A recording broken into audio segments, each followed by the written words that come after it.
appreciate you guys tuning in. Please like and subscribe. I'm trying to get traffic on the channel, and it's just not worth it for me. But not that I don't enjoy the documentation and just being able to go back and see, okay, that's the piece that I cut, and it ended up looking like that. I mean, that part is actually very cool as well, but I'm just probably not going to be able to do anymore. But if you could like and subscribe, leave a comment, I would really appreciate it. Okay, y'all, so I got a little distracted with some wood projects, milling projects, some white oak stuff I've put out recently. But as far as this triangular corner piece, these are going to be the sides. This is some pretty boring stuff, really. I just kind of roughed the size. So with furniture, you're always going to go big. You probably read Korn, his work. Anyway, if you haven't, Korn, he was a big advocate to go big and sneak up to your actual size. So that's what I've done here. I cut these a little big, and I'm gonna just work back to the actual dimension I need. And this is the top of the base, so the bottom of the case essentially. And all I did was just trace the size of the base onto the plywood. Birch plywood's what I'm using here. And I also went out and got some oak, some nice oak plywood that I'll use for the shelves. Yeah, so that catches you up. I mean, it's been a couple weeks, but I haven't really put much up. But anyway, I use the track saw mostly for the big plywood pieces. As far as next steps, I'll probably be pocket hole screwing these together in the back corner, back 90. And one of these is going to be 3/4 inch longer than the other so that it can fit on top of this. And I'll screw in from the bottom of this into those case sides. I'll probably end up doing a case top or a middle shelf. I'll have to think about it to just give it the structure it needs to be solid. So yeah, that's the next steps. All right, so I cut the pieces kind of proud. In particular is a little weird just because it's got the triangle-ness going on. And it's really hard to get good exact measurements, believe it or not.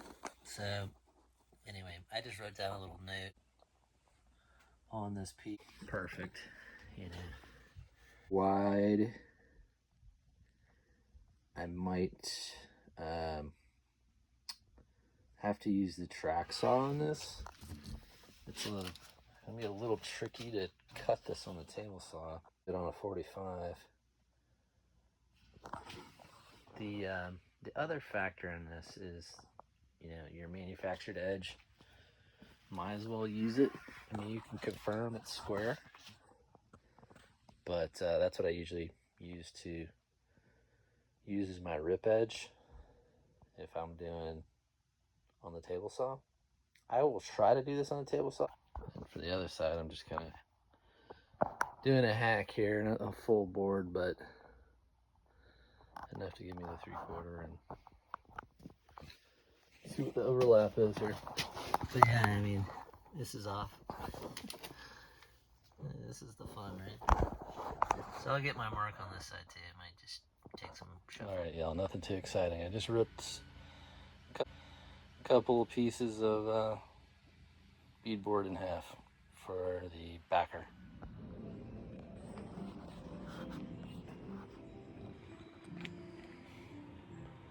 Lots of boring cuts.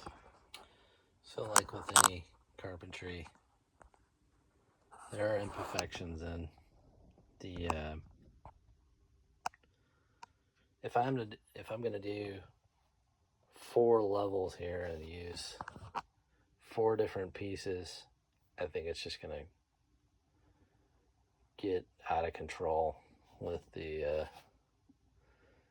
inconsistencies. So I decided just to halves, which will mean I have to probably cut the shelves a little bit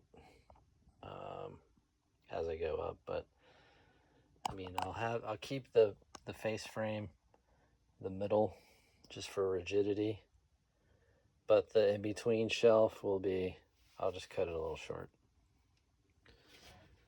and slide it on top of the beadboard, and kind of create its own little face piece on it, so it can live independently, sort of, from the face frame. Anyway, we'll see how that goes. I'm not liking the differences in the coloration. Like this, we're gonna have like 3 different colors. So this is gonna be like natural oak, and then this is oak, like manufactured.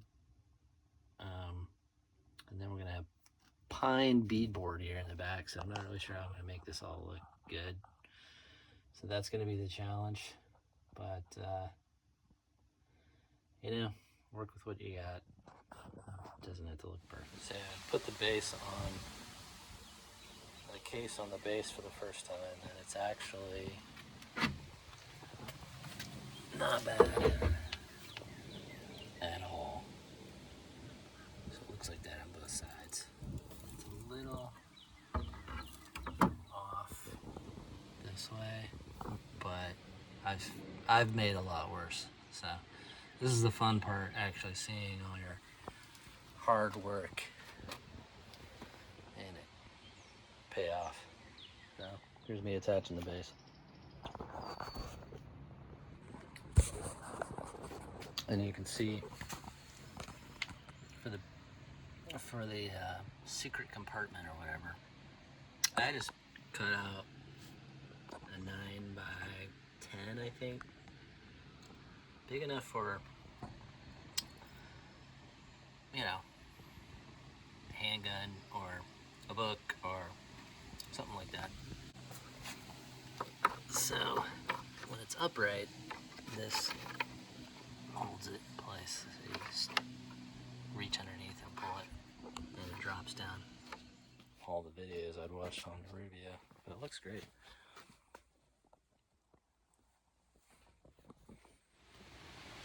So this is the fun part. Cutting up the trim here. And I already got a couple pieces, but just trying to navigate these spots. Kind of torn with, should I navigate them at all? I mean, they're very cool, but I'm cutting the styles right now, so. Alright, so I'm just trying to figure out how to hide some of these blemishes. The part that's not bowed, of course, has the huge dent in it. This has a little bit of a inconsistency in the depth of the base. I forgot to hide it, so that's gonna be fun. Alright, so we got our styles, we gotta cut them to length. And the rails are a little proud, but this allows me to stain them up with the batch of Rubio that I've already mixed, because you only have 6 hours. Here's my process for figuring out what I wanted to use. I got a gel stain because I thought I was gonna do maple, but this is what the gel stain looked like on the shelves, and this is what it looked like on oak. And this is linseed. I did end up using linseed. This is linseed as well, versus gel versus Rubio. And I ended up liking Rubio, and the person who wanted it Done, liked Rubio the best, so that's what we ended up with. So I decided I would do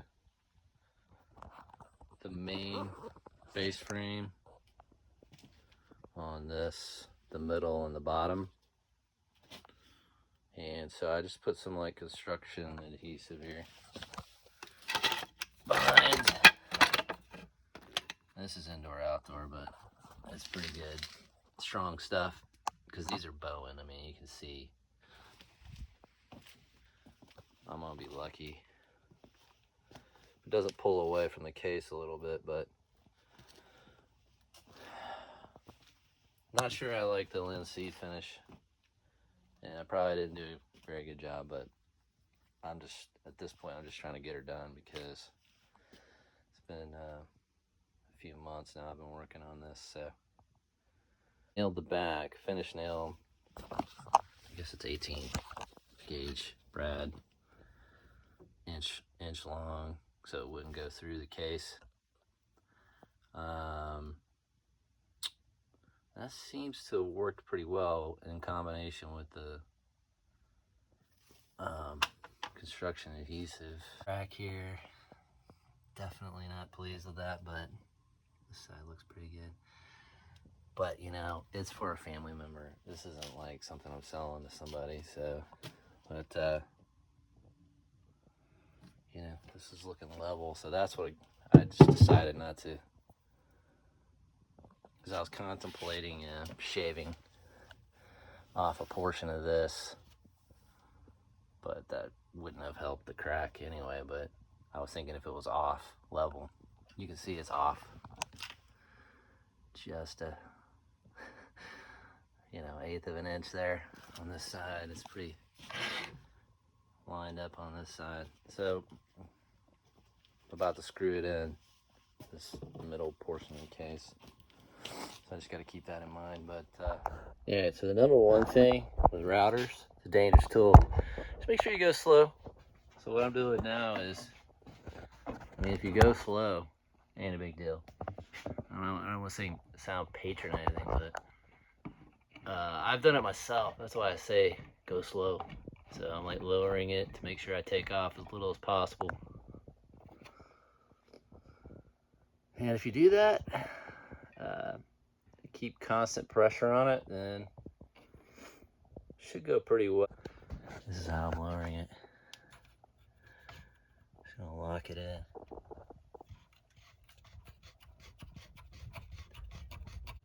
Alright, so that's gonna start taking off something. And then I'll lock it in. Yeah, what I was gonna say is, what I've learned over the years is, you know, put pressure on as you're going through on the front. And then about, I don't know, a little over halfway, or to the point where you can get a grip on the end, you switch, right, and hold it here as hard as you know, basically you want a good grip. The last thing you want is your hand getting pulled in. But the main thing I do is just kind of use this hand as a guide. That's all it's doing. It's not, and the other hand is pulling, keeping that, but this just kind of guides and keeps pressure here. So if it does go this way, back towards the blade, it's pulling your other hand in, not the one that's, you know, will be pinned by this. Yeah, that's about it. The rest of it's kind of like learning how not to screw up the piece, which I would say is a large part of routing.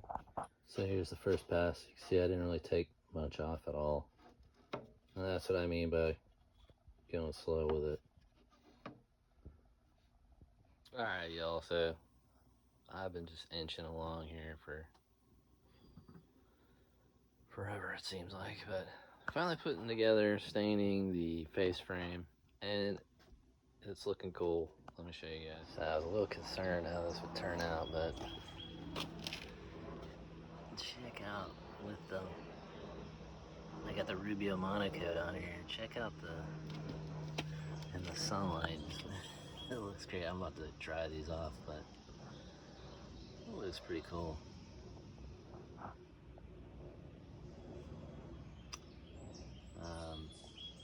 Once I rub these down and take the excess off, it's not gonna look quite as cool, but pleased with the results. There were some white spots here from bubbles once I sanded it down, so I was a little concerned, but the Monocoat seems to make them go away, so loving it. Another thing I did was cut some trim off this big board. I don't know that I've ever seen anybody do this, and maybe it'll look totally stupid, but thinking about doing these epoxy pieces, the character on them, I'm just like, man, this could look so cool with stained properly. So I might just try to do some round over with these spots here to give it